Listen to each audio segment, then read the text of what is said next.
اس کو شہر سے باہر کسی جگہ ایک چھوٹی سی گٹھری نما، چھوٹی سی کوٹری نما ایک مکان ہوتا تھا، چھوٹا سا کوٹری ٹائپ کا، اسی کے اندر اس کو بند کر دیا جاتا تھا عدت تک. اس میں چھوٹا سا سوراخ جس کے ذریعے سے اس کو دانا پانی دیا جاتا تھا، اور جب اس کی عدت ختم ہوتی تھی اگر وہ بچ گئی تو اس کو نکالا، مر گئی تو وہی اس کو دفنا دیا جاتا تھا، اور اگر بچ گئی باہر نکال لی گئی تو اس کو آگے چلاتے تھے، لوگ پیچھے چلتے تھے. اور جو بکریوں کی جو مینگنی آتی ہے نا، بکریوں کی جو نجاست، اس کو لے کر لوگ اس کے ہاتھ پیچھے مارتے تھے، اور یہ لوگوں کو یہ باور کراتے تھے، لوگوں کو یہ ذہن نشین کراتے تھے کہ یہ وہ عورت ہے جس کا شوہر مر گیا ہے، یہ بیوہ ہے، یہ ڈائن ہے، یہ چڑیل ہے، یہ منحوس ذات ہے. یعنی شوہر کے مرنے کے بعد عورت کا روپ بدل جاتا ہے، یہ کلچر لوگ دے رہے تھے. اللہ کے رسول صلی اللہ علیہ وسلم نے جس دور میں حضور تشریف لائے، آپ نے ماحول کو پڑھا، 40 سال تک آپ نے پڑھا ماحول کو. یہ کیا ہے جو عورتوں کے ساتھ ایسی زیادتی، ایسا سلوک کیا جا رہا ہے؟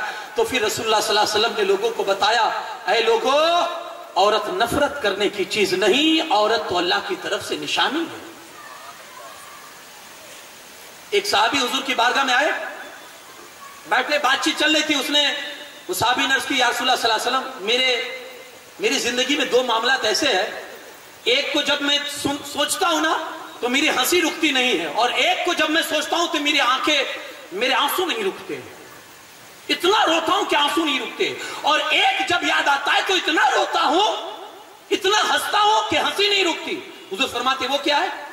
تو کہتے یا رسول اللہ صلی اللہ علیہ وسلم، مجھے ایک مرتبہ سفر کرنا ہوا کسی شہر کا، تو میں نے سوچا چلو اپنے خدا کو، جو ان کے خدا ہوتے تھے بت پتھر کے، کہا چلو ساتھ میں لے لوں، کبھی ضرورت پڑے گی تو اسی سے مانگ لوں گا. تو اس نے پتھر اپنے بیگ میں لیا، اب وزن اتنا تھا کہ تھوڑی دور چلا تو اس نے سوچا یار یہ تو اتنا وزنی ہے بت، یہ میرا خدا جو اتنا وزنی ہے کہ اگر اس کو ساتھ میں لے کر چلا تو کہیں اس کے وزن ہی سے مر نہ جاؤں. واپس آیا، گھر میں رکھ دیا، اور کہتے ہیں یا رسول اللہ صلی اللہ علیہ وسلم، اپنے ہاتھوں سے میں نے پھر بت بنایا، آٹے کا، ہلکا بھی ہو، چھوٹا بھی ہو اور بت بھی ہو. آٹے کا بت بنایا میں نے اور اپنے بیگ میں رکھ لیا تاکہ وزن بھی نہ ہو اور ہلکا بھی ہو، اور میں نکل گیا. یا رسول اللہ صلی اللہ علیہ وسلم، چلتے چلتے ایک موقع ایسا بھی آیا، میرے پاس جتنا بھی سامان کھانے کا تھا نا سب ختم ہو گیا، اب بھوک لگی ہے، جان کے لالے پڑے ہوئے ہیں، اگر کچھ نہیں ملتا ہے تو پھر مر جاؤں گا. تو میں نے اپنے اس خدا کو نکالا اور اس سے کہا تو اس وقت جان نہیں بچائے گا تو کون بچائے گا؟ اس وقت میری جان پہ آئی ہے، تو نہیں بچائے گا تو کون بچائے گا؟ حضور میں نے وہ جو بت بنایا تھا نا آٹے کا، وہ خود ہی کھا لیا. یہ جب سوچتا ہوں تو بڑی ہنسی آتی ہے.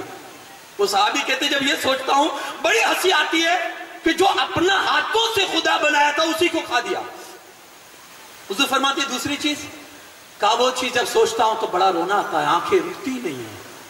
یا رسول اللہ صلی اللہ علیہ وسلم، میں سفر میں گیا، میری بیوی امید سے تھی، حاملہ تھی، میں کافی عرصے کے بعد آیا تو میں نے دیکھا میرے گھر کے سائڈ میں ایک چھوٹی سی بچی کھیل رہی ہے. میں نے اپنی بیوی سے پوچھا یہ کون ہے؟ کہا یہ آپ کی بیٹی ہے. وہاں کا کلچر ایسا تھا کہ بیٹیوں کو برداشت نہیں کیا جاتا تھا، زمین میں زندہ دفن کر دیا جاتا تھا. اور ظلم بالائے ظلم تو یہ کہ جس کے ہاتھوں نے جتنی زیادہ بچیاں دفن کی ہوتی تھی وہ فخر کرتا تھا کہ میں نے اتنی بچیاں دفن کی ہیں. یعنی انسانیت کے نام پر تھپا تھے، تھپا، وہ کلم تھے. وہ لوگ انسان ہو کے بھی درندوں جیسی زندگی گزارتے تھے. میں نے دھیرے دھیرے اس بچی سے محبت کرنی شروع کی حضور، یہاں تک کہ وہ تھوڑی بڑی ہو گئی، مجھے بہت محبت ہو گئی تھی. لوگوں کو پتا چلا تو لوگوں نے تانا لگانا شروع کیا، یہ بیٹی کا باپ جا رہا ہے. اس کلچر میں، اس معاشرے میں یہ تھا، بیٹیوں کا باپ نکلتا تھا تو لوگ نشانہ بنا کر کہتے وہ دیکھو یہ بیٹی کا باپ جا رہا ہے. یعنی اس کا جینا مشکل کر دیتے تھے. مجبور ہو کر لوگ اپنے ہاتھوں سے زندہ زمین میں دفنا دیتے تھے. یا رسول اللہ صلی اللہ علیہ وسلم، میں بھی مجبور ہو گیا. ایک دن محبت کی جگہ نفرت نے سنبھال لی اور میں نے اپنی بیوی سے کہا اس کو تیار کرو، ایک گھرانے میں شادی ہے تو اس کو لے جانا ہے. میری بیوی نے تیار کر دی. میں جب چلنے لگا تو میری بیوی نے صرف اتنا کہا، کیونکہ وہ جانتی تھی کہ کہیں اس کو دفنا نہ دے، بیوی نے صرف اتنا کہا تھا دیکھو لے ضرور جا رہے ہو لیکن اللہ کی طرف سے ایک امانت ہے، اس کی حفاظت کرنا. ہم نے بہت آج یہ مینٹالٹی ہمارے یہاں بھی ہے. بچی پیدا ہوتی ہے تو دادی کا منہ الگ چڑھا ہوا ہے،